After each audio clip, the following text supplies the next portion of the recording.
Hanoï est l'une des rares capitales millénaires du monde. En dépit de sa rénovation, de son développement et de sa modernisation, elle conserve toujours ses vestiges historiques précieux, laissant de fortes impressions sur la perpétuité et l'éternité du pays et du peuple vietnamien.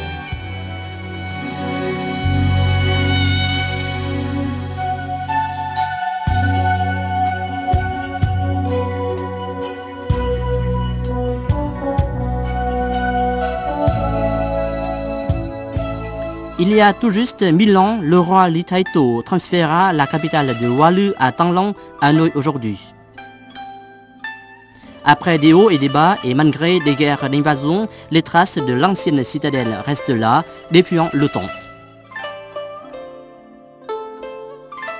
Dans le passé, Thăng Long posséda quatre portes d'entrée dédiées à 4 génies, protégeant 4 directions de la capitale.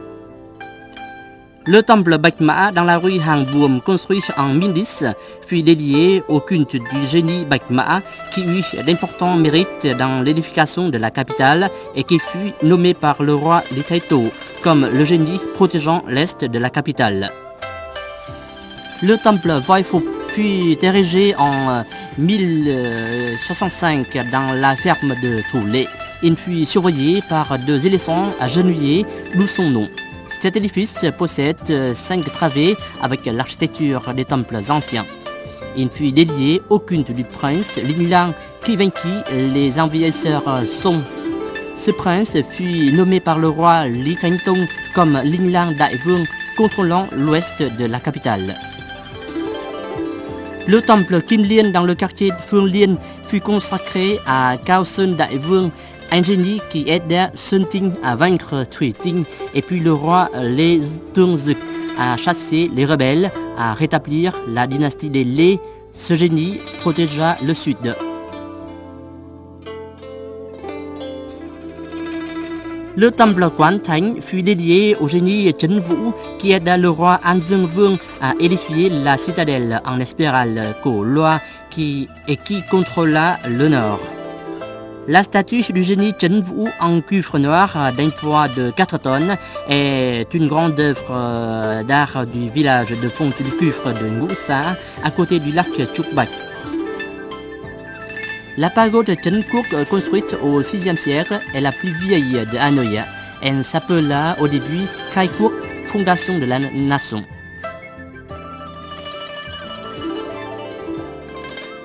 C'est l'une des plus belles et des plus célèbres de Hanoï. La pagode Bok, construite sous la dynastie des Lê postérieure, honore l'empereur Quang Trung qui mit fin au conflit entre les Trịnh et les Nguyễn, réunia le pays.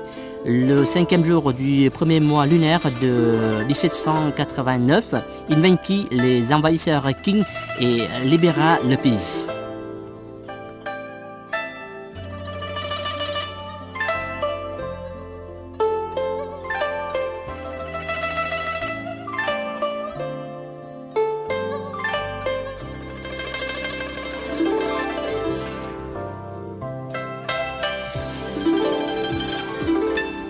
Hanoï détient un grand nombre de sites religieux liés étroitement aux grands événements du pays, dont plusieurs ont été classés patrimoine culturel nationaux.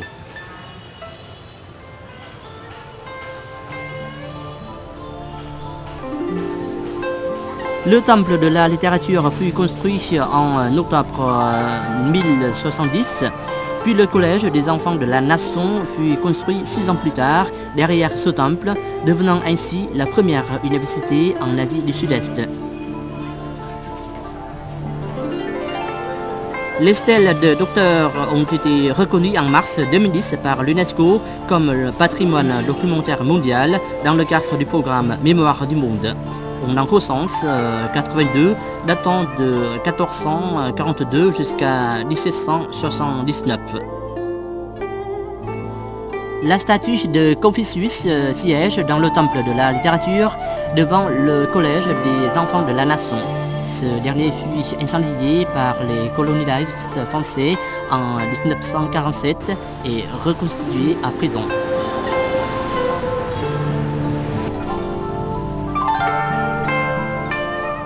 Au bord du lac de l'épée restituée se dresse la statue du roi Lê Lợi, érigée en 1888. Ce roi chassa les envahisseurs Ming du Vietnam en 1426, libérant Dong Quan et rendant le pays indépendant.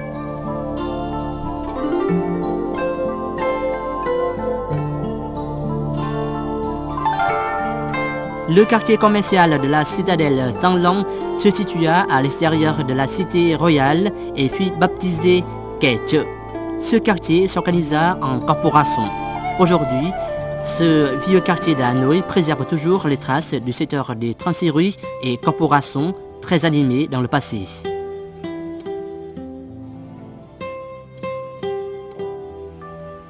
Au XVIIIe siècle, des villageois de Châu Khê dans la province de Hải Dương s'installèrent dans l'actuelle rue Hàng Bạc, suivis des artisans des villages dont Sâm à Thái Bình et Định Công dans l'actuel Hanoï pour pratiquer l'orfèvrerie. Hàng Bạc se spécialisa dans la fonte des pièces de monnaie, le change et la bijouterie. Sous l'époque coloniale, cette rue prit le nom de Đông Khánh. C'est une rue très animée, à présent avec un grand nombre de commerces de bijoux.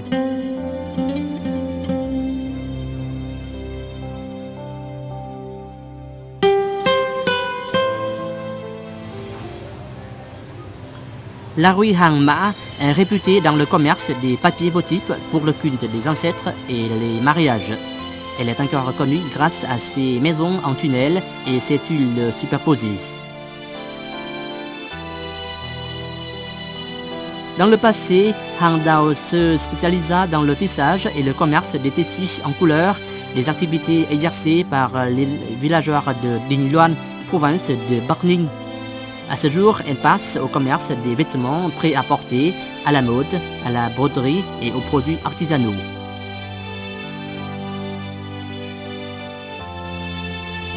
Les anciennes rues furent souvent dotées des maisons communes, des temples et des édifices de culte pour les immigrés d'une localité lointaine.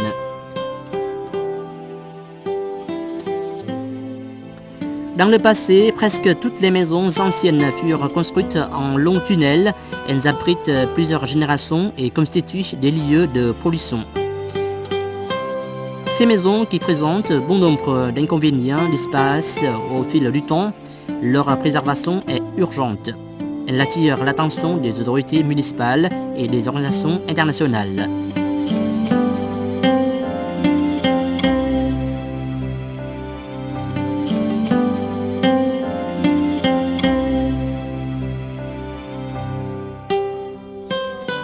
En 1947, se produisit au marché Đông Xuân un combat historique entre la garde nationale et les légionnaires français.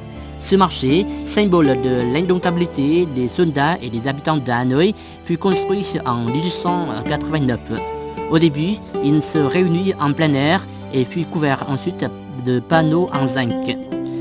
Ce marché prend aujourd'hui une plus grande ampleur tout en maintenant son ancienne façade.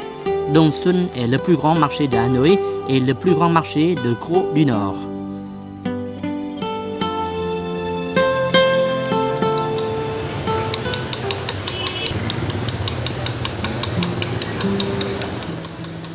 Le vieux quartier de Hanoï est une entité vivante avec un grand mélange culturel et architectural cumulé depuis 1000 ans. Il laisse de profondes impressions aux touristes.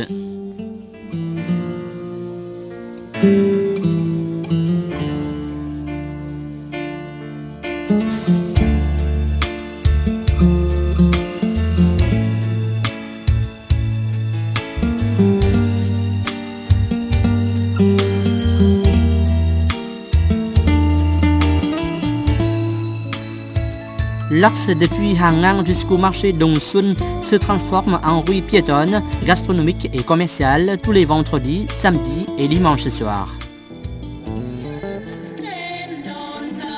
Les spectacles d'art traditionnels au marché nocturne de Đông Xuân font revivre la vie culturelle du passé. Le caoutchouc est un art de la bourgeoisie alors que le hát sẩm est lié à la vie de la classe moyenne.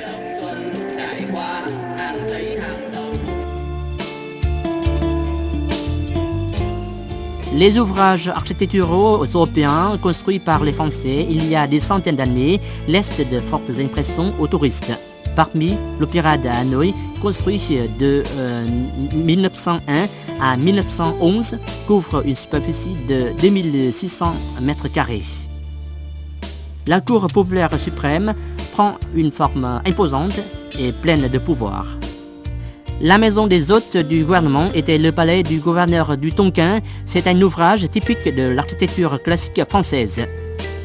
Le pont Lambienne-Pont-Doumer fut construit entre 1899 et 1902.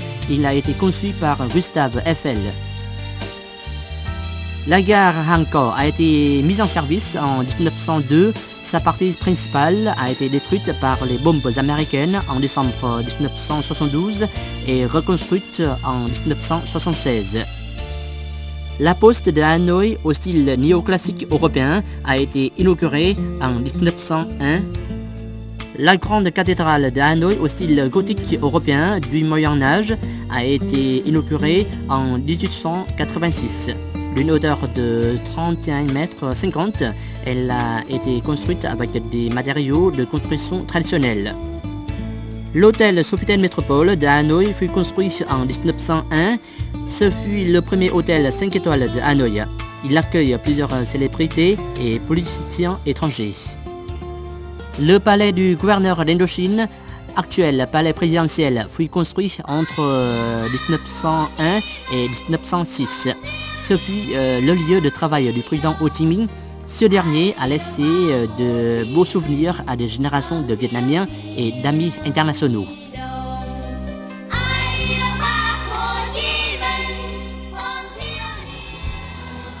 La maison sur pilotis de l'oncle Ho s'installe dans le jardin du palais présidentiel. Le président Ho Chi Minh y vivait et travaillait du 17 mai 1958 jusqu'à sa mort. Cette maison est de simples outils d'un dirigeant et d'un homme qui a consacré toute sa vie au pays et au peuple, restent des images inoubliables dans le cœur des Vietnamiens.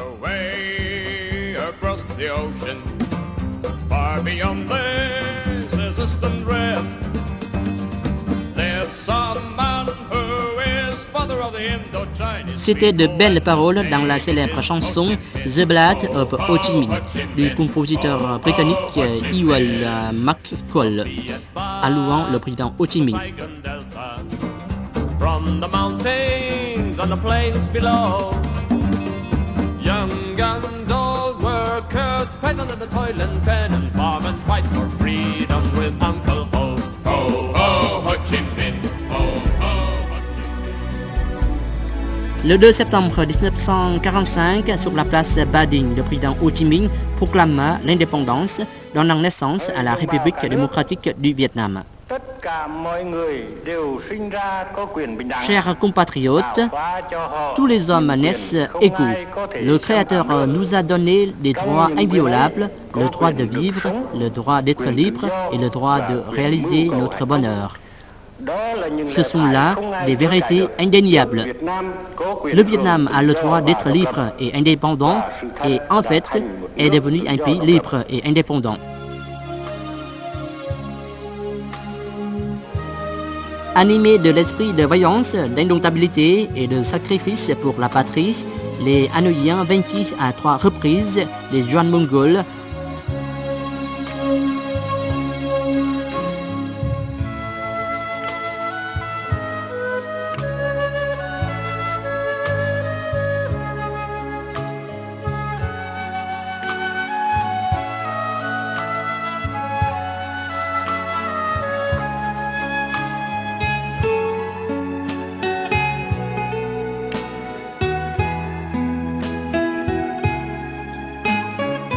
La tour au drapeau existe depuis 2 siècles, témoin des histoires légendaires de la ville et des habitants de Thang Long Hanoï. Depuis son élargissement, Hanoï compte un grand nombre de héros nationaux comme Phung Hung, auteur de l'insurrection contre les Tang au 8e siècle, et Ngo Quyên qui vainquit les Nam Han en 968, mettant fin à 1000 ans de domination du Nord.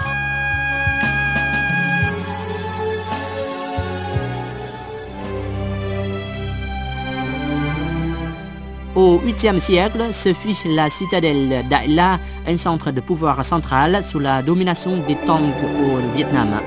En 1010, le roi Lý Thái Tổ y transféra la capitale et la baptisa Thăng Long. Les fouilles archéologiques de la cité royale de Thăng Long ont débuté en décembre 2002 au 18 rue Hoàng Diệu.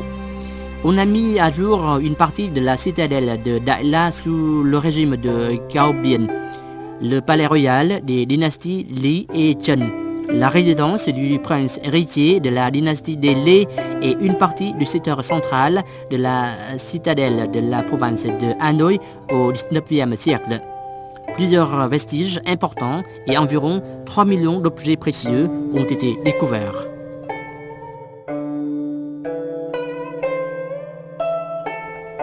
Plusieurs briques sont gravées la citadelle de l'armée du Đại Việt, des dynasties des Dinh et Lý.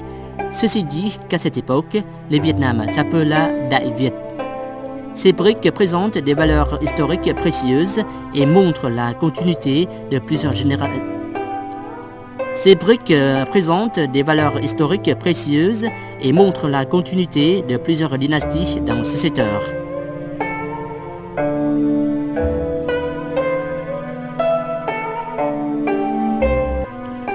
Plusieurs objets de la cour royale reflètent les échanges entre Thăng Long et les contrées du pays, ainsi qu'entre Thăng Long et le monde extérieur. Les archéologues ont trouvé plusieurs briques de décoration et diverses céramiques. Certaines furent fabriquées dans la cité royale même, d'autres à Hải Dương. On a également trouvé des céramiques chinoises du XVIIe au XIXe siècle, ainsi que des céramiques japonaises, Heizhen, de la dernière moitié du XVIIe siècle et des morceaux de céramique du Moyen-Orient.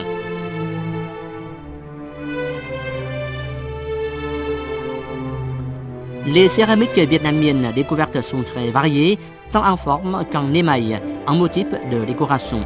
Elles montrent que sous la dynastie des Lý, elles ont déjà atteint un niveau excellent et n'ont rien à envier par rapport aux céramiques des pays de la région.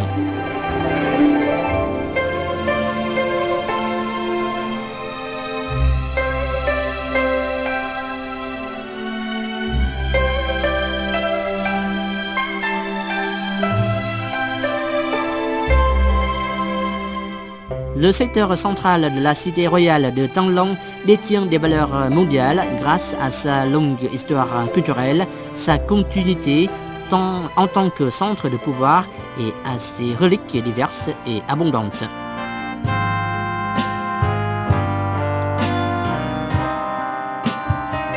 En 1999, l'UNESCO a remis à Hanoï le prix de la ville pour la paix.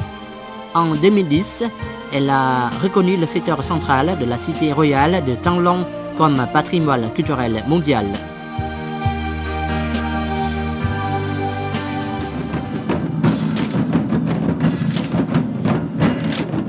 Hanoï laisse vraiment de bonnes impressions aux touristes sur son histoire, sa culture, son architecture et ses traditions millénaires.